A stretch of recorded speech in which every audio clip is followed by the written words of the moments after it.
పోవాలంటే వెళ్ళే పరిస్థితి తీసుకొస్తాం తప్ప ప్రతి ఒక్కరికి ఉపాధి కల్పించే బాధ్యత తీసుకుంటామని చెప్పి మరొక్కసారి తెలియజేస్తున్నా. అన్ని రంగాల్లో రివర్స్లో టాప్లో పెట్టాడు. కానీ ఆయన ఆదాయంలో మాత్రం బ్రహ్మాండంగా పెరిగిపోతున్నాడు. పేదవాడయ్యాడు. అవునా కాదా? మీ జీవన ప్రమాణాలు పెరగలేదు. అవునా కాదా? కానీ దేశంలో రిచెస్ట్ సీఎం ఎవరు తెలుసా? ఎవరు? ఇది నేను చెప్పింది కాదు, రికార్డులో ఉండే సత్యం. ఆయన ఇప్పుడు మాట్లాడుతున్నాడు ఏమని? రాష్ట్రంలో పెత్తందారులకి పేదవాళ్ళకి పోరాటం అంట. నేను పెత్తందారంట, ఆయన పేదవాడంట. పాపం నిరుపేద, ఆయన డ్రాయర్ కూడా లేదు.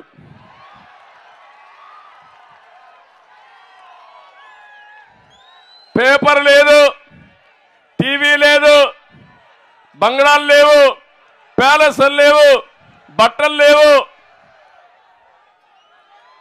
ఏం తింటాడో నాకైతే అర్థం కాదు. గడ్డి తింటాడు. ఈ గడ్డే తింటున్నాడు, అడుక్కుంటున్నాడు. మా చెల్లెమ్మ చెప్పినట్టు రేపు వస్తాడు, అప్పుడు ఓట్లు అడుక్కున్నాడు. భస్మాసుడు మార్గం మీ నెత్తిన చేయబెట్టాడు. ఇప్పుడు మళ్ళా కథలు గుద్దుడు. ఇప్పుడు 5 ఏళ్ళు వదిలిపెట్టకుండా గుద్దాడు. మళ్ళా ఓటేస్తే ఇంకా బానిసలమే. మనం ఆ విషయం గుర్తుపెట్టుకోవాల్సిన అవసరం ఉంది.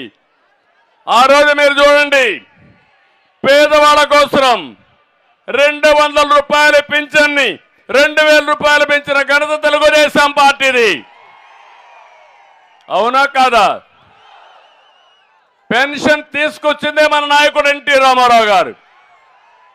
ఆ తర్వాత నేను 200 రూపాయలు ఉంటే ఒకేసారి 1000 రూపాయలు చేశా. దాన్ని మళ్ళా